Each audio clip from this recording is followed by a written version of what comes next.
One of the biggest hangups consumers have with these smart collars is the overall cost, especially when it comes to the SpotOn and the Halo. They're two most expensive collars, smart collars on the market, and that's really undisputable. But these are GPS dog fence collars.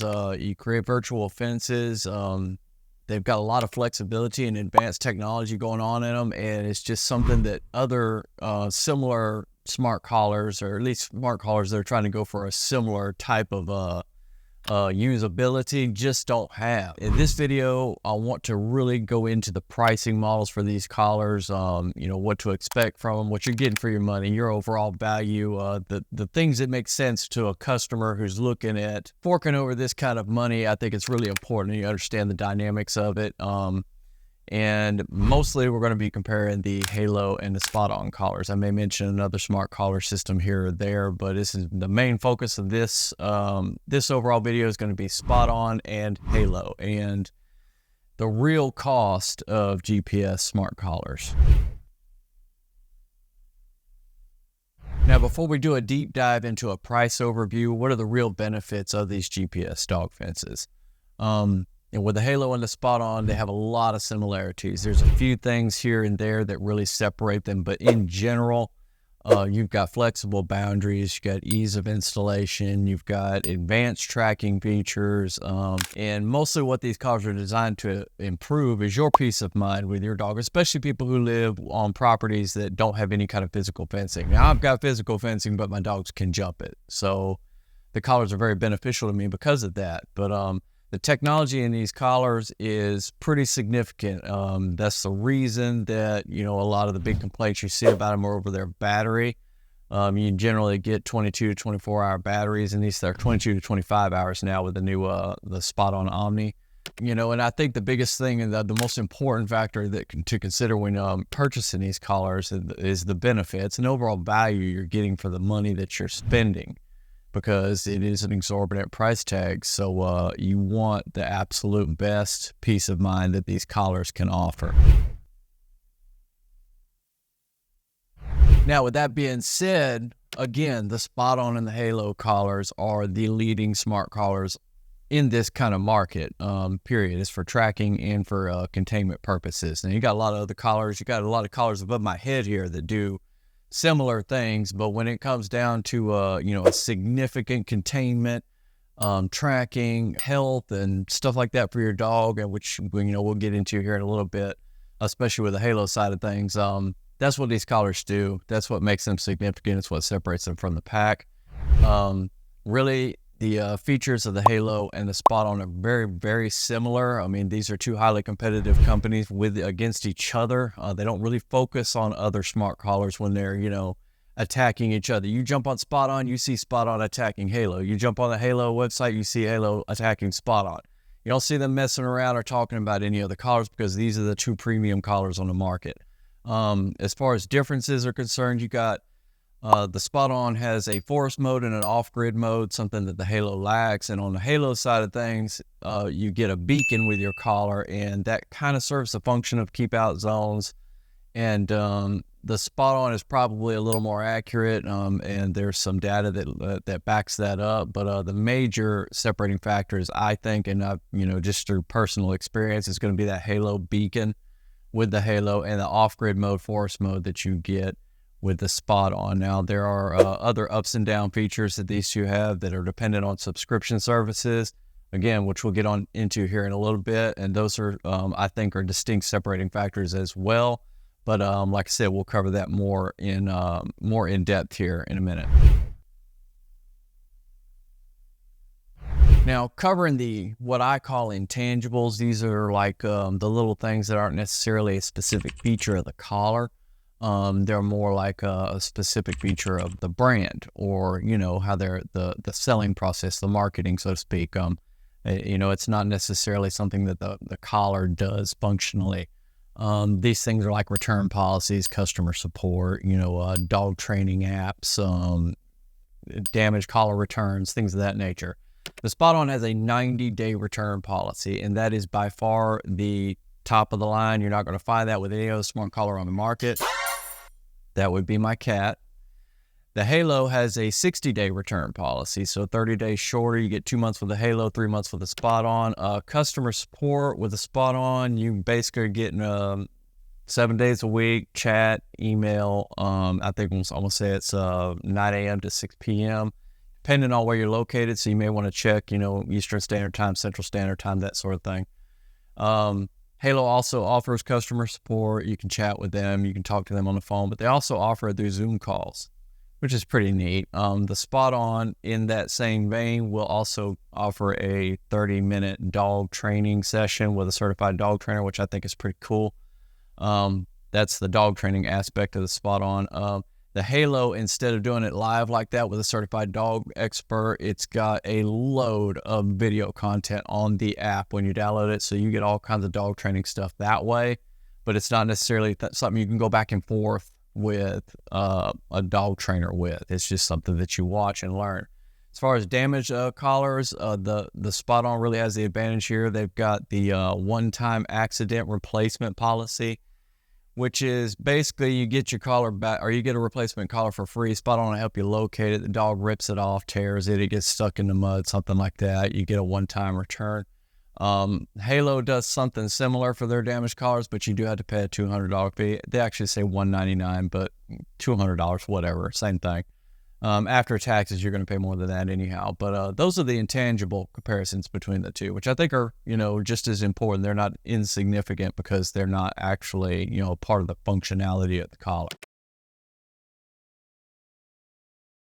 Now, to give you the most comparable specific costs of these two collars, you got to think long term, because what are these collars going to offer you in terms of value over a long period of time? I mean, you're not going to get everything you're going to get out of the collar in a single day. It's going to take time. You got subscription plans to deal with. So matching them up over a 2-year period gives both collars the closest that you can get to a legitimate cost comparison. Now, the device cost for the SpotOn is $9.99. They ran a spring sale, I think, for way longer than spring actually lasted. I'm not sure if they still got that sale going on. It was $8.99, but if they don't, the collar is regularly $999. The Halo collar is regularly $599. Both of them will have their little sales, like I just mentioned with SpotOn.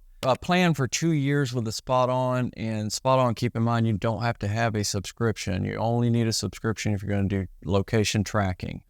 As far as keeping your dog in your yard and whatnot, you don't need a subscription for that. But if you do opt for a subscription plan over a 2-year period, it's going to be about $143. Halo, on the other hand, the Halo 3 collar, you have to have a subscription or your collar's a paperweight. Now, you can put the collar on your dog without a subscription, and your dog will be wearing a really thick collar that looks cool and doesn't do anything. So you have to have a subscription with the Halo if you want to use it. And 2-year plans are going to average out way more expensive than the SpotOn at $480.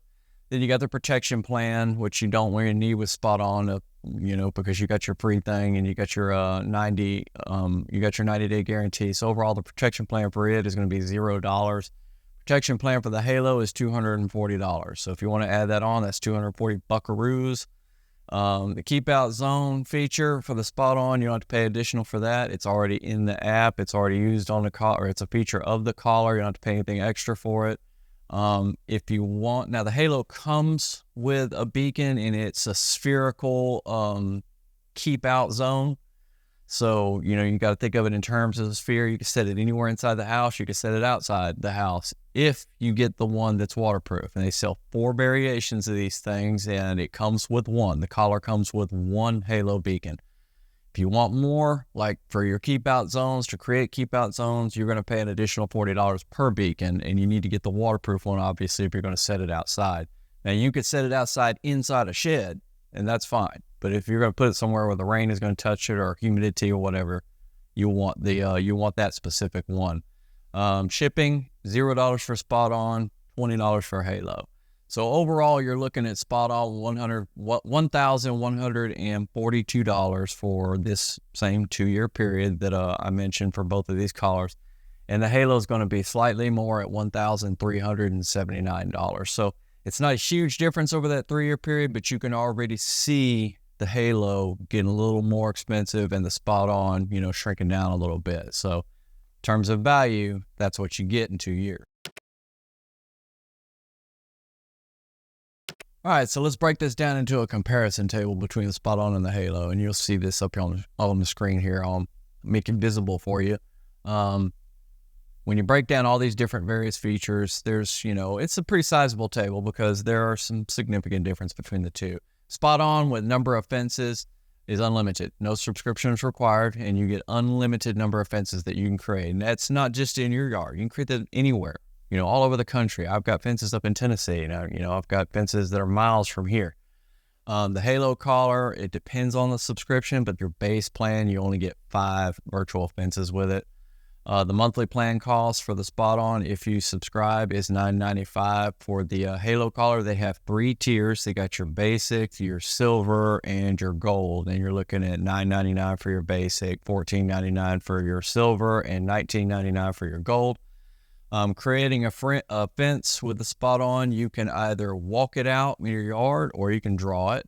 With the Halo, you can only draw it. So you get a degree of specificity with the SpotOn that you do not get with the Halo. As far as your GPS fence posts that you can create, SpotOn, you can create 1,500 of these things. With the Halo, you can only create 20. So you're much more limited on the Halo. Overlapping fences, you can have overlapping fences with the SpotOn. You cannot have them with the Halo. Off-grid mode is a feature that only the SpotOn offers. The Halo does not offer that feature. Keep out zones are completely, for the SpotOn, they're completely customizable. They're GPS based, and you work it in the app. You just draw out your keep out zones like you normally would. The Halo's keep out zones are, like I said, are spherical. You use the beacon. It's Bluetooth dependent because the beacon's got to communicate with your phone, and it only has that little bit of area, which you'll kind of have to test out when you first get yours. Automatic fence shut off, indoors, correction-free zones. The SpotOns, again, are completely customizable. It's GPS-based. It's in-app. You can make all those adjustments in the app easily. Halo, again, circular. You're dealing with your Halo beacon. Escape notifications and reports. Obviously, both collars are going to give you that. But the SpotOn is subscription-based. So, like I said, with the location and stuff, if you want that, you want reports and alerts from SpotOn, you'll have to get the subscription. Remotely calling your dog is a feature that's available on both collars as well. Now, for static correction, both collars offer that. They both come with the probes that you have to screw into the collar, so that is available for both. The battery charging time, 1 to 1.5 hours for the SpotOn, and I would say 1 to maybe 2 hours with the Halo. I use a 20-watt charger for mine, so I get some really, really fast charging. It's kind of hard to gauge that time period, somewhere between 45 minutes, maybe an hour and 15. So that's a little more difficult to gauge, but you get the general time frame there. You're looking at about an hour, maybe a little more, maybe a little less. Multiple user accounts, like you want somebody, a babysitter or something, come over and be able to use your account or whatever. You can do that with the SpotOn. You cannot have multiple user accounts with the Halo. Activity tracking, the SpotOn does not do that. The Halo does. That's talking about movement, how long your dog chills out. And they've got some nice little bars and graphs that they lay out on the app. It's pretty cool. I like it, but I like the activity tracking period. So I'm glad Halo added that in. As far as indoor keep out zones, the SpotOn does not use that. The Halo does with the beacon. Again, you could put the beacon in any room in your house and it will keep your dog out.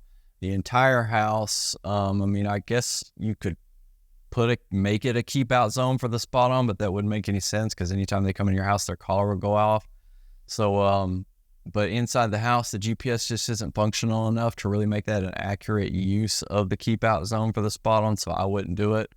Again, customer service, phone, email, chat for the SpotOn, and you got the dog park, Zoom calls and stuff like that for the Halo. Regular app and firmware updates, you get that with both collars, no problem, and I see it all the time. I turn on my phone, open the app, update, boom. It's quick, it's easy. Neither of the apps give you any kind of headache where that's concerned. Now, as far as flexible fence activation, the SpotOn is really above and beyond the Halo on this. With the SpotOn, you can have multiple configurations, overlapping fences. You could stack fences on top of each other, activate one, deactivate the other. have this one running. Then if you decide to change or you need to change, you can, deactivate this one, activate the other. You can overlap your fence lines to a degree. You can have them really tight, compact put together and draw some pretty unique configurations with it. The Halo is much more singular. You draw a fence, that's your fence. Not going to put another fence on top of it or to an angle. And it's much more difficult to get things to where they're really tight, compact, and complex lines. So if you really want to draw out something really complex, you're going to have to stick with a SpotOn. So the Halo doesn't support overlapping or activation or individual activation options. So if you want that flexibility, that degree of flexibility, the SpotOn offers more value. As far as battery and charging, the SpotOn Omni, which is basically, they don't do generations over there at SpotOn, so this is pretty much their upgraded version. It does charge within 1.5 hours. I don't know, I talked about this earlier, but it will last about 5 hours. Now, in my estimates, probably a little less than that, but that's usually how things go with the battery. You know how smartphones are. They advertise these long battery lives, and you almost never get that. Halo takes about 1 to 2 hours to charge. Both will charge faster, if you've got a 20-watt charger laying around with a USB-C cable.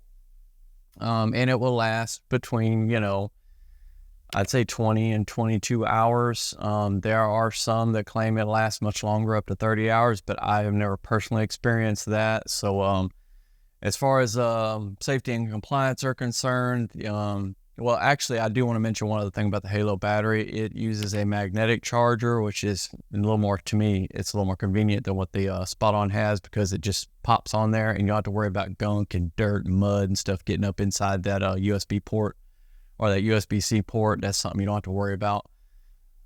Safety and compliance, the SpotOn is SAR compliant, and you can check that out on the website. So their safety standards are met. The Halo does not specify whether or not they are SAR compliant, so that's just kind of up to the consumer as far as that's concerned. And you can get on their website, you can check out and look at what they've got to offer and what they say about it, and make your own determination from there. All right, that pretty much wraps up the kind of value you're getting for the specific price ranges of these collars. I think they're, like I said earlier, they're exorbitantly priced. These are expensive collars, so you want to get a lot of value for your money. I think I've pretty much included every little thing, the intangibles, the actual functionality of these collars, and what you're getting for that money, both short term and long term. Both of the SpotOn and the Halo have unique benefits. I like the Halo for what it offers. I prefer the SpotOn. I recommend the SpotOn. If you go back and look at a lot of my videos, I've reviewed the SpotOn, I've reviewed the Halo, and I reviewed them up against other smart collars, not just each other. So there's a lot of video content there to look at. As always, make sure you like and subscribe, because the more of those we get, you know how that goes. It helps the channel keep rolling along. I pointed to these things above my head here earlier. I've still got a lot of stuff to cover, a lot of stuff to review, a lot of stuff to break out and wrap around my dogs' necks and make them be my guinea pigs and run around in the backyard. So if you want me to bring all that content to you and that knowledge, I would highly suggest like and subscribe.